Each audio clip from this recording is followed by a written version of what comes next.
आज ਅਸੀਂ ਪੜ੍ਹਾਂਗੇ ਕਵਿਤਾ ਗੀਤ ਕਵਿਤਾ ਜੋ ਕਿ ਸ਼ਿਵ ਕੁਮਾਰ ਬਟਾਲਵੀ ਜੀ ਦੀ ਲਿਖੀ ਹੋਈ ਹੈ, ਜਿਨ੍ਹਾਂ ਦਾ ਜਨਮ 8 ਅਕਤੂਬਰ 1937 ਈਸਵੀ ਨੂੰ ਪਿੰਡ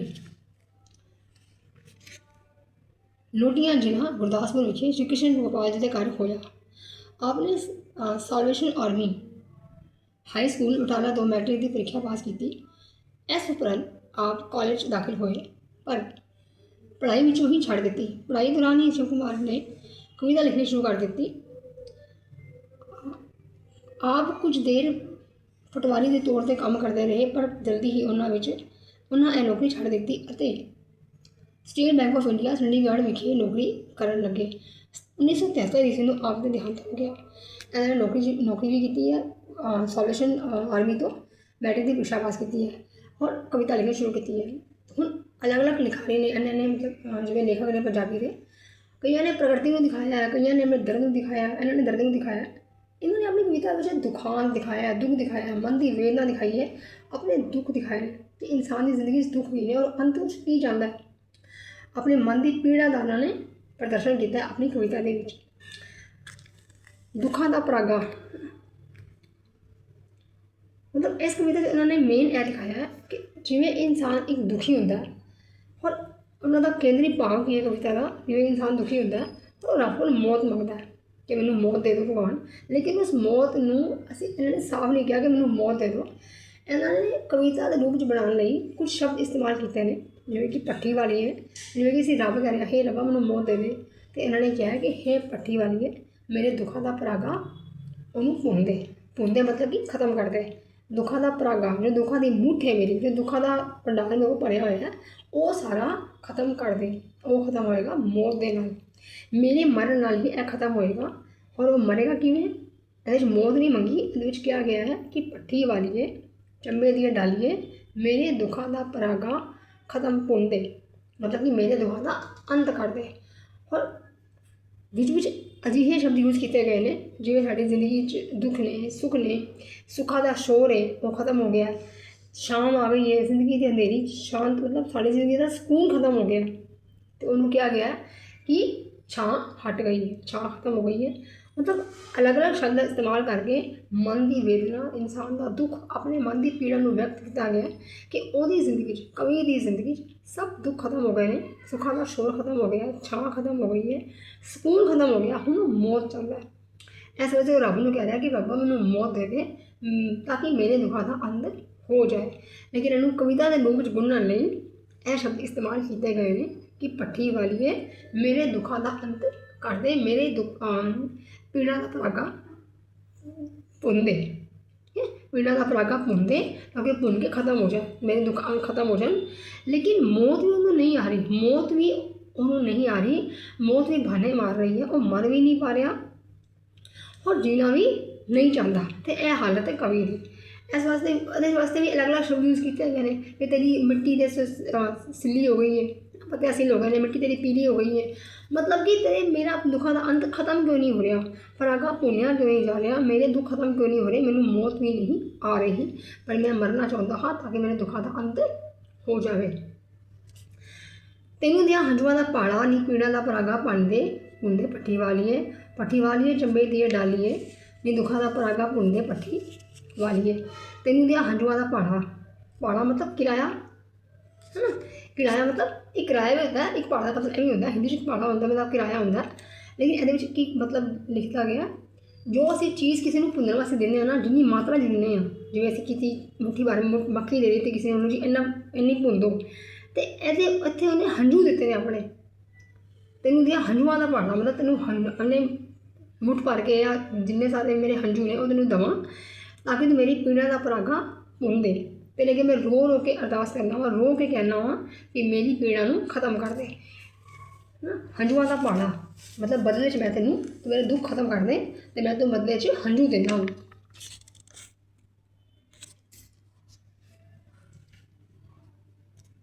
ਹੋ ਗਿਆ ਕੁਵੇਲਾ ਮੈਨੂੰ, ਵੱਲ ਗਈਆਂ ਛਾਵਾਂ ਨਹੀਂ, ਢਲ ਗਈਆਂ ਛਾਵਾਂ ਨਹੀਂ, ਬੇਲਿਆਂ 'ਚੋਂ ਮੁੜ ਆਈਆਂ ਮੰਜੀਆਂ 'ਤੇ ਗਾਵਾਂ ਨਹੀਂ।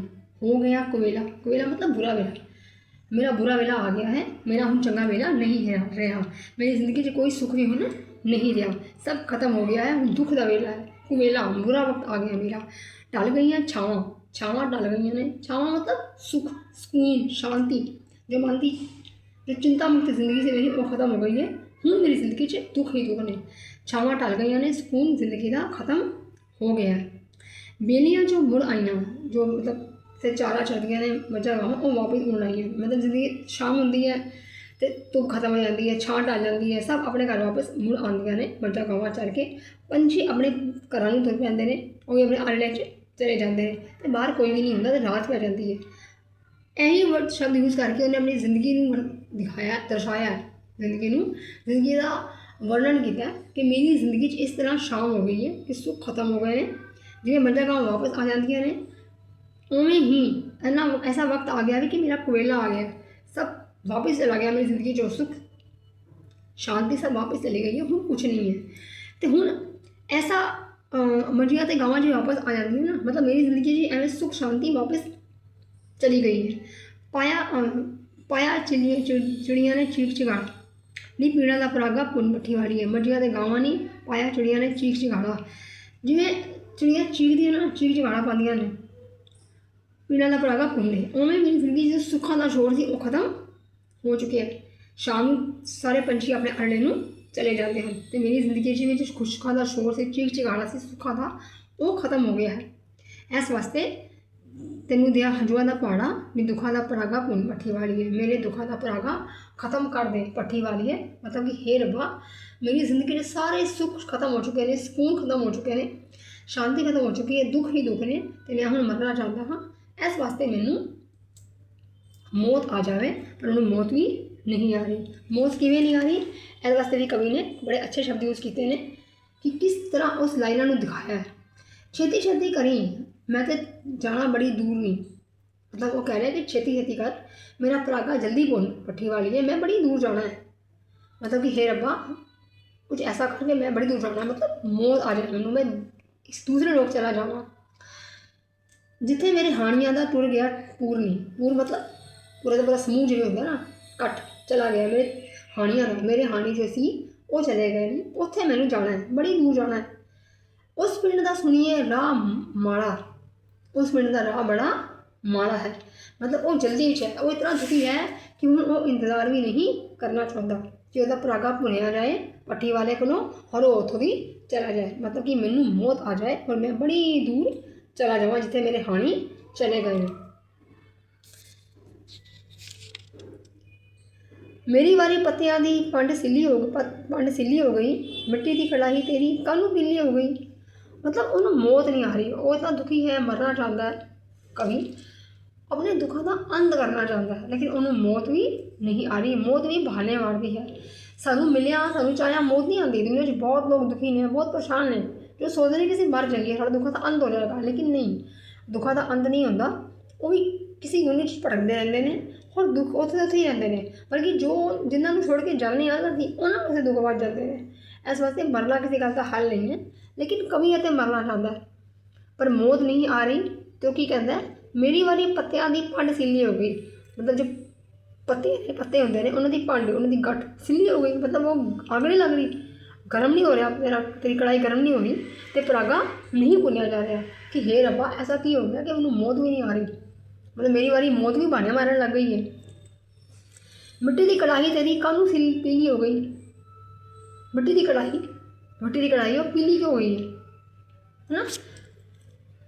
तेरे सेक मुँह की वजह दुगाड़ा, सेक मतलब गरमैश जो होती है, जो कढ़ाई गर्म होती है, गर्म क्यों नहीं हो रही है ना, कि दुगाड़ा बज गया कि ऐसा हो गया कि वो गर्म नहीं हो रही, उन्होंने आग गर्म क्यों नहीं कर पा रही, वो तेज़ क्यों नहीं हो पा रही, मतलब वो भुने क्यों नहीं पा रहे, मेरा परागा भुनिया क्यों नहीं जा रहा।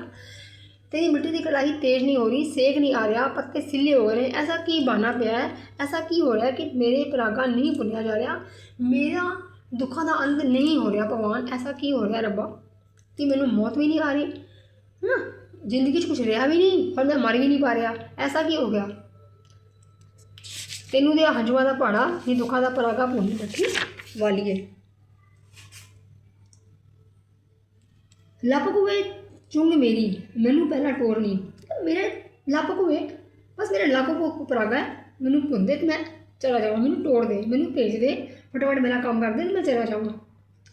ਕੱਚੇ ਕੱਚੇ ਰੱਖ ਨਾਨੀ ਰਾੜ ਥੋੜ੍ਹੇ ਹੋਰ ਕੱਚੇ ਨਾ ਰੱਖ, ਦਾਣਿਆਂ ਨੂੰ ਕੱਚਿਆਂ ਦਾ ਰੱਖ, ਥੋੜ੍ਹੇ ਹੋਰ ਮਤਲਬ ਪਕਾ। ਕਰਾਂ ਮਿੰਨਤਾਂ ਮੁਕਾ ਦੇ ਨੀ ਪੁਆਲਾ, ਵੀ ਪੀਣਾ ਦਾ ਪਰਾਗਾ ਭੁੰਦੇ ਪੱਠੀ ਵਾਲੀਏ। ਤੇਰੇ ਤਰਲੇ ਕਰਨਾ ਹਾਂ ਕਿ ਇਹ ਪੁਆਲਾ ਮੁਕਾ ਦੇ, ਇਸ ਸਮੱਸਿਆ ਦਾ ਹੱਲ ਖਤਮ ਕਰ ਦੇ। ਮਤਲਬ ਇਹ ਸਿਆਪਾ ਜੋ ਮੈਨੂੰ ਪਿਆ ਹੋਇਆ ਪੁਆਲਾ ਪਿਆ ਹੋਇਆ ਖਤਮ ਹੋ ਜਾਏ, ਮਤਲਬ ਕੁਝ ਰਹਿ ਨਾ ਜਾਏ। ਮਤਲਬ ਇਹ ਨਾ ਹੋਏ ਕਿ ਮੈਂ ਨਾ ਮਰਨ 'ਚ ਨਾ ਜੀਣ 'ਚ, ਮੈਂ ਮਰ ਨਾ ਪਾਵਾਂ। ਨਹੀਂ, ਮੈਂ ਮਰਨਾ ਹੀ ਚਾਹੁੰਦਾ ਹਾਂ, ਤਾਂ ਹੀ ਮੇਰੇ ਦੁੱਖਾਂ ਦਾ ਅੰਤ ਹੋਵੇਗਾ। ਇਸ ਵਾਸਤੇ ਇਹਨੂੰ ਹੋਰ ਭੁੰਨ, ਇਹਨਾਂ ਨੂੰ ਹੋਰ ਭੁੰਨ, ਤਾਂ ਕਿ ਹੋਰ ਗਰਮੈਸ਼ ਹੋਣ, ਹੋਰ ਬਣੇ ਰਹਿਣ ਔਰ ਚੰਗੀ ਤਰ੍ਹਾਂ ਕੱਚੇ ਨਾ ਰਹਿਣ। ਮਤਲਬ ਮੈਂ ਕਿਤੇ ਜਿਵੇਂ ਜਿੰਦਾ ਨਾ ਰਹਾਂ, ਮੈਂ ਬਸ ਮਰ ਹੀ ਜਾਵਾਂ, ਮੈਨੂੰ ਮੌਤ ਹੀ ਚਾਹੀਦੀ ਹੈ।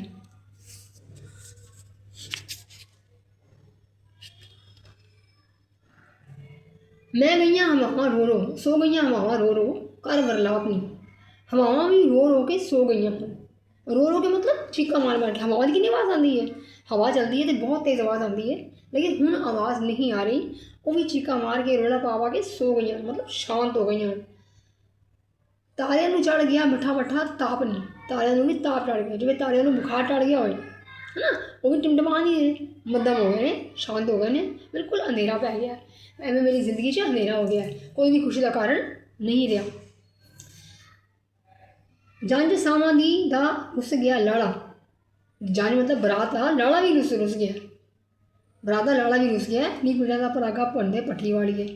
मतलब रात का वक्त है, मठा मठा ताप चढ़ गया, तारे भी ठंडे पै गए, चुप हो गए, अंधेरा हो गया और हवावां भी शांत हो गई। अच्छा तक कि जंज का लाड़ा भी रुस के बह गया। मतलब कि हर तरफों मैं बेहाल हो चुका वहाँ, हर तरफों मैं दुखी हो चुका वहाँ, मेरा कोई भी खुशी का बहाना हुण जिंदगी च नहीं रहा।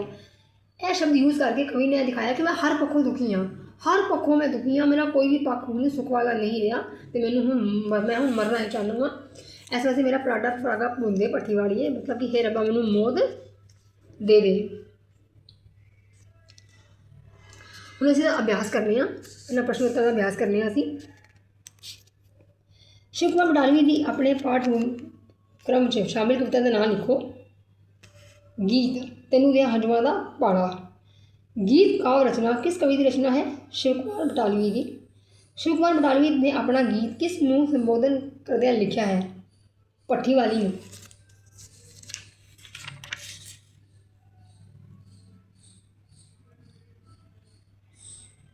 कवि पट्ठी वाली नूं छेती छेती करन लई क्यों आखदा है? शिव कुमार बटालवी की रचना ते आधारित दसो।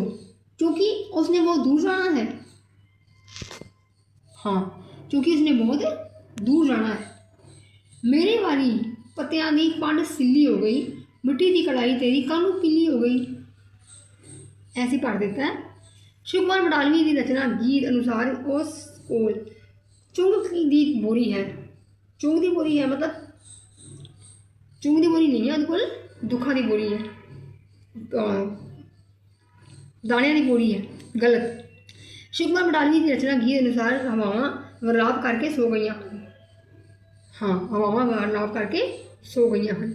शिव कुमार बटालवी ने गीत की मूल सुर है चढ़ती कला, रोमांटिक या बागियाना। मतलब किस भाव को उन्होंने केंद्र रखा अपनी इस चीज़ में, कविता के विच किस भाव को दिखाया? उदास भाव को, दुखी भाव को दिखाया उन्होंने। कवि दुखी है, अपने दुखों का अंत करना चाहता है।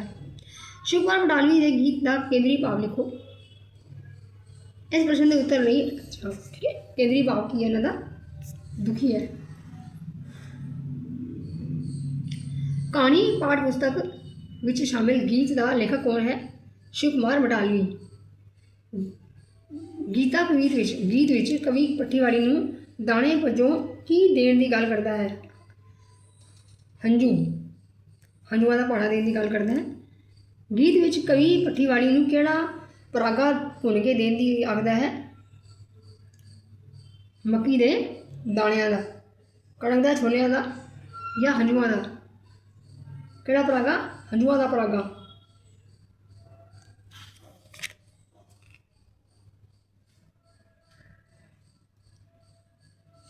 गीत विच कवि पट्ठीवाली की जकाली किस दी बनी हुई सी? मिट्टी की।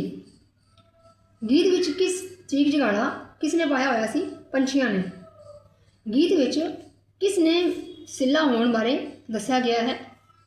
सिले को होने पत्ते। ਪੱਤਿਆਂ ਬਾਰੇ। ਕਵੀ ਭੱਠੀ ਦੇ ਸੇਕ ਨੂੰ ਕੀ ਵਜ੍ਹਾ ਦੱਸਦਾ ਹੈ? ਦੁਗਾੜਾ, ਕਿ ਸੇਕ ਨੂੰ ਦੁਗਾੜਾ ਵੱਜ ਗਿਆ ਹੈ, ਉਹ ਘੱਟ ਕਿਉਂ ਹੋ ਗਿਆ ਹੈ, ਉਹ ਤੇਜ਼ ਕਿਉਂ ਨਹੀਂ ਹੋ ਰਿਹਾ, ਅਤੇ ਮੇਰੇ ਜੋ ਦਾਣੇ ਨੇ ਉਹ ਪੂर्ण ਕਿਉਂ ਨਹੀਂ ਰਹੇ। ਰੋ ਰੋ ਕੇ ਕੌਣ ਸੋ ਗਿਆ ਹੈ? ਹਵਾਵਾਂ। ਸ਼ਿਵ ਕੁਮਾਰ ਬਟਾਲਵੀ ਦਾ ਜਨਮ ਕਦੋਂ ਹੋਇਆ ਸੀ? 1937 ਈਸਵੀ ਵਿੱਚ। ਤੈਨੂੰ ਦਿਆਂ ਹੰਝੂਆਂ ਦਾ ਪਾੜਾ ਨਾਂ ਦੇ ਗੀਤ ਦੇ ਲੇਖਕ ਵਿੱਚ ਸ਼ਿਵ ਕੁਮਾਰ ਬਟਾਲਵੀ ਦੀ ਕਾਵਿ ਬਾਰੇ ਆਪਣੇ ਸੰਖੇਪ ਜਾਣਕਾਰੀ ਦਿਓ। ਤੈਨੂੰ ਦਿਆਂ ਹੰਝੂਆਂ ਦਾ ਪਾੜਾ, ਇਹਦੇ ਵਿੱਚ ਕਵੀ ਨੇ ਕਿੰਨਾ ਦੁੱਖ ਦਿਖਾਇਆ ਹੈ ਕਿ ਤੈਨੂੰ ਮੈਂ ਹੰਝੂ ਪਾੜੇ ਦੇ ਰੂਪ ਵਿੱਚ ਦਿੰਦਾ ਹਾਂ, ਤੂੰ ਮੇਰਾ ਬਸ ਪਰਾਗਾ ਭੁੰਨ ਦੇ, ਮੇਰੇ ਦੁੱਖਾਂ ਦਾ ਅੰਤ ਕਰ ਦੇ। ਇਹਦੇ ਵਿੱਚ ਉਹਨੇ ਆਪਣੇ ਮਨ ਦੀ ਵੇਦਨਾ ਦਿਖਾਈ ਹੈ। ਕਵੀ ਦੁਖੀ ਹੈ, ਪਰੇਸ਼ਾਨ ਹੈ, ਉਹਦੀ ਜ਼ਿੰਦਗੀ ਦਾ ਅੰਤ ਹੈ, ਉਹਦੀ ਜ਼ਿੰਦਗੀ 'ਚ ਕੋਈ ਵੀ ਸੁੱਖ ਨਹੀਂ ਹੈ ਅਤੇ ਉਹ ਹੁਣ ਜੀਣਾ ਨਹੀਂ ਚਾਹੁੰਦਾ। ਉਹਨੇ ਆਪਣੇ ਮਨ ਦੇ ਹੰਝੂ ਨੂੰ, ਮਨ ਦੀ ਆਪਣੀ ਮੌਤ ਨੂੰ ਪਰਾਗੇ ਦੇ ਰੂਪ ਵਿੱਚ ਦਿਖਾ ਕੇ ਮੰਗੀ ਹੈ, ਰੱਬ ਨੂੰ ਮੌਤ ਮੰਗੀ ਹੈ ਉਹਨੇ। ਤੈਨੂੰ ਦਿਆਂ ਹੰਝੂਆਂ ਦਾ ਪਾੜਾ ਨਾਂ ਦੇ ਗੀਤ ਇੱਕ ਦੁਖੀ ਜਿੰਦ ਦੀ ਵੇਦਨਾ ਹੈ। ਕਵੀ ਜੀਵਨ ਦੇ ਦੁੱਖਾਂ ਦਾ ਅੰਤ ਵਿੱਚ ਲੱਭਦਾ ਹੈ, ਪਰ ਮੌਤ ਵੀ ਉਸ ਨੂੰ ਰੂਸੀ ਅਤੇ ਬਹਾਨੇ ਬਣਾਉਂਦੀ ਪ੍ਰਤੀਤ ਹੁੰਦੀ ਹੈ।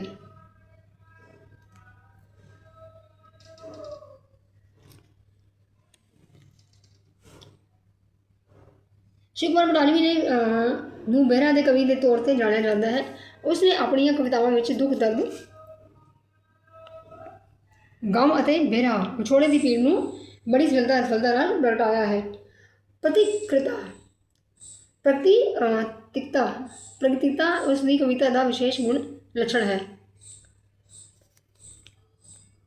ਉਸ ਦੀ ਕਵਿਤਾ ਦੀ ਭਾਸ਼ਾ ਅਤੇ ਅਲੰਕਾਰ ਲੋਕ ਜੀਵਨ ਨਾਲ ਸੰਬੰਧਿਤ ਹੈ। ਲੋਕ ਜੀਵਨ ਮਤਲਬ ਨਾ ਆਮ ਜੀਵਨ, ਜਿਵੇਂ ਅਸੀਂ ਆਮ ਭਾਸ਼ਾ ਜੀ ਅਸੀਂ ਆਮ ਲੋਕ ਫੀਲ ਕਰਦੇ ਨੇ ਕਿ ਮਹਿਸੂਸ ਹੁੰਦਾ ਕਿ ਹਾਂ ਅਸੀਂ ਬੜੇ ਦੁਖੀ ਹਾਂ, ਰੱਬ ਸਾਨੂੰ ਮੌਤ ਦੇ ਦੇ, ਅਤੇ ਇਹ ਆਮ ਜ਼ਿੰਦਗੀ ਹੈ। ਪਰ ਆਮ ਜ਼ਿੰਦਗੀ ਉਹਨਾਂ ਨੇ ਖਾਸ ਬਣਾਉਣ ਵਾਸਤੇ, ਕਵਿਤਾ ਦੇ ਰੂਪ 'ਚ ਬਣਾਉਣ ਵਾਸਤੇ ਉਹਨਾਂ ਨੇ ਸ਼ਬਦਾਂ ਦਾ ਇਸਤੇਮਾਲ ਕੀਤਾ ਹੈ। ਭੱਠੀ ਵਾਲੀ ਬਣਾਇਆ ਹੈ ਰੱਬ ਨੂੰ, ਅਤੇ ਪਰਾਗੇ ਕੌਣ ਨੇ? ਦੁੱਖ, ਕਿ ਰੋ ਰੋ ਕੇ ਅਰਦਾਸ ਕਰ ਰਹੇ ਰੱਬ ਦੇ ਅੱਗੇ ਹੰਝੂਆਂ ਦਾ ਪਾੜਾ ਦੇ ਕੇ ਕਿ ਰੱਬਾ ਮੈਨੂੰ ਮੌਤ ਦੇ ਦੇ, ਭੱਠੀ ਵਾਲੀ ਹੈ, ਮੇਰੇ ਦੁੱਖਾਂ ਦਾ ਪਰਾਗਾ ਦਾ ਅੰਤ ਕਰ ਦੇ। ਤੈਨੂੰ ਦਿਆਂ ਹੰਝੂਆਂ ਦਾ ਪਾੜਾ ਨਾਂ ਦੇ ਗੀਤ ਦਾ ਕੇਂਦਰੀ ਭਾਵ ਲਿਖੋ। ਦੁਨਿਆਵੀ ਦੁੱਖਾਂ ਦਾ ਅੰਤ ਮੌਤ ਵਿੱਚ ਹੈ, ਪਰ ਮਨੁੱਖ ਨੂੰ ਮਨਚਾਹੀ ਮੌਤ ਵੀ ਨਹੀਂ ਮਿਲਦੀ।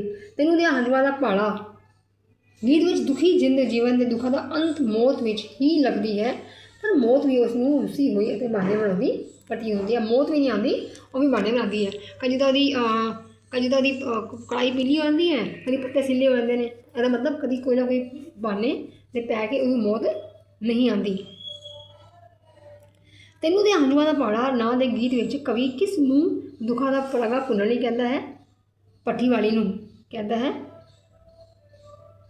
ਚੰਬੇ ਦੀ ਡਾਲੀ ਵੀ ਕਹਿੰਦਾ ਹੈ ਉਹਨੂੰ, ਭੱਠੀ ਵਾਲੀ ਹੈ, ਚੰਬੇ ਦੀ ਡਾਲੀ ਹੈ, ਕਹਿ ਕੇ ਸੰਬੋਧਨ ਕਰਦਾ ਹੈ। ਦੁੱਖਾਂ ਅੰਤਾਂ ਪੀੜਾਂ ਦਾ ਪਰਾਗਾ ਭੁੰਨਣ ਲਈ ਕਹਿੰਦਾ ਹੈ। ਇਸ ਲਈ ਉਹ ਉਸ ਨੂੰ ਹੰਝੂਆਂ ਦਾ ਪਾੜਾ ਦੇਣ ਲਈ ਆਖਦਾ ਹੈ। ਹੰਝੂਆਂ ਦਾ ਪਾੜਾ ਮਤਲਬ ਹੰਝੂਆਂ ਦੇਵਾਂਗਾ ਮੈਂ ਤੈਨੂੰ ਇਹਦੇ ਬਦਲੇ, ਮਤਲਬ ਕਿ ਰੋ ਰੋ ਕੇ ਬੋਲਣਾ ਵਾ, ਹੰਝੂ ਦੇਣਾ ਆਪਣੇ ਕਿ ਮੈਨੂੰ ਇਹ ਦੁੱਖਾਂ ਦਾ ਪਰਾਗਾ ਭੁੰਨ ਦੇ। ਤੈਨੂੰ ਦਿਆਂ ਹੰਝੂਆਂ ਦਾ ਪਾੜਾ ਨਾਂ ਦੇ ਗੀਤ ਵਿੱਚ ਕਵੀ ਵੱਲ ਢਲ ਗਈਆਂ ਛਾਵਾਂ ਦਾ ਦ੍ਰਿਸ਼ ਕਿਵੇਂ ਪੇਸ਼ ਕਰਦਾ ਹੈ? ਢਲ ਗਈਆਂ ਛਾਵਾਂ ਮਤਲਬ ਹਵਾਵਾਂ ਰੋ ਰੋ ਕੇ ਸੋ ਗਈਆਂ ਨੇ, ਗਾਵਾਂ ਮੱਝੀਆਂ ਘਰ ਆ ਗਈਆਂ ਨੇ, ਮੰਜੀਆਂ ਨੇ ਚੀਕ ਚਿਹਾੜਾ ਬੰਦ ਕਰ ਦਿੱਤਾ ਹੈ, ਅਤੇ ਢਲ ਗਈਆਂ ਛਾਂ ਖਤਮ ਹੋ ਗਈ ਹੈ, ਜ਼ਿੰਦਗੀ ਦੀ ਸ਼ਾਮ ਆ ਚੁੱਕੀ ਹੈ, ਹੁਣ ਜ਼ਿੰਦਗੀ ਦਾ ਅੰਤ ਆ ਚੁੱਕਿਆ ਹੈ। ਦੁਖੀ ਜਿੰਦ ਦੇ ਰੂਪ ਵਿੱਚ ਕਵੀ ਭੱਠੀ ਵਾਲੀ ਅਥਵਾ ਮੌਤ ਨੂੰ ਸੰਬੋਧਨ ਕਰਦਾ ਰਹਿੰਦਾ ਹੈ ਕਿ ਉਹ ਜਲਦੀ ਹੀ ਉਸ ਨੂੰ ਦੁੱਖਾਂ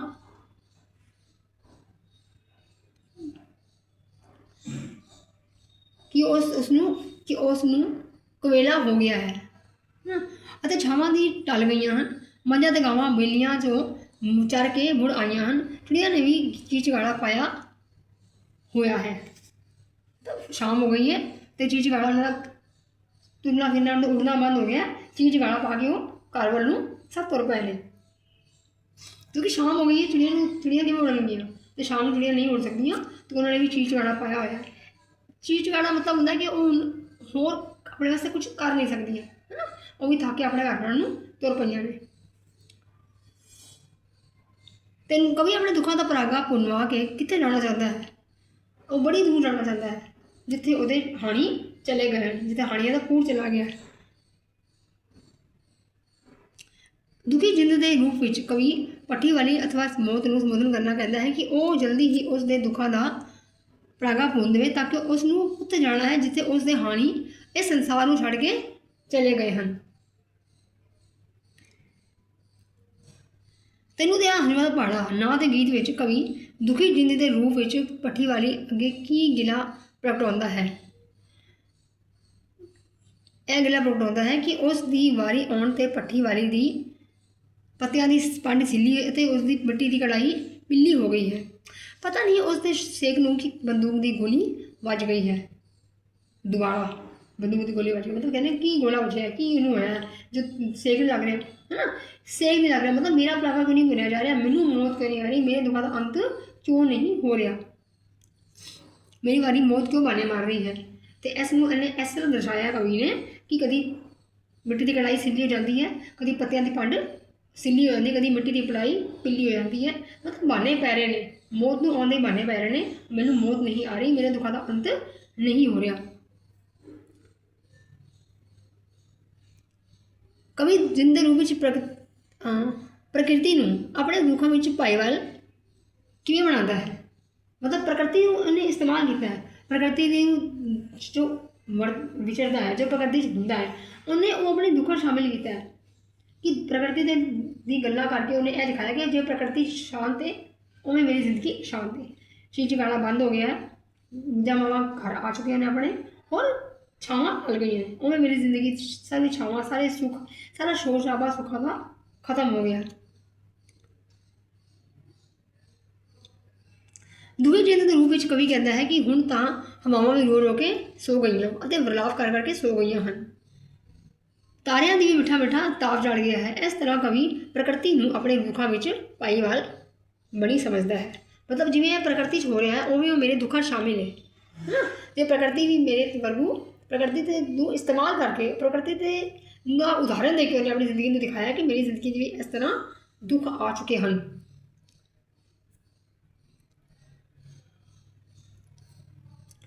ਉਸ ਪਿੰਡ ਦਾ ਸੁਣੀਏ ਰਾਹ ਮਾੜਾ, ਸੁਣੀਂਦਾ ਰਾਹ ਮਾੜਾ, ਮਤਲਬ ਸੁਣਿਆ ਕਿ ਉਸ ਪਿੰਡ ਦਾ ਰਾਹ ਬੜਾ ਮਾੜਾ ਹੈ, ਮਤਲਬ ਮਰਨ ਮੈਂ ਜਾਣਾ ਹੈ, ਮੈਨੂੰ ਮੌਤ ਚਾਹੀਦੀ ਹੈ, ਪਰ ਉਸ ਪਿੰਡ ਦਾ ਰਾਹ ਬੜਾ ਮਾੜਾ ਹੈ, ਬਹੁਤ ਮੁਸ਼ਕਿਲ ਰਾਹ ਹੈ ਉਹਦਾ। ਇਸ ਤੁਕ ਦੀ ਵਿਆਖਿਆ ਕਰੋ।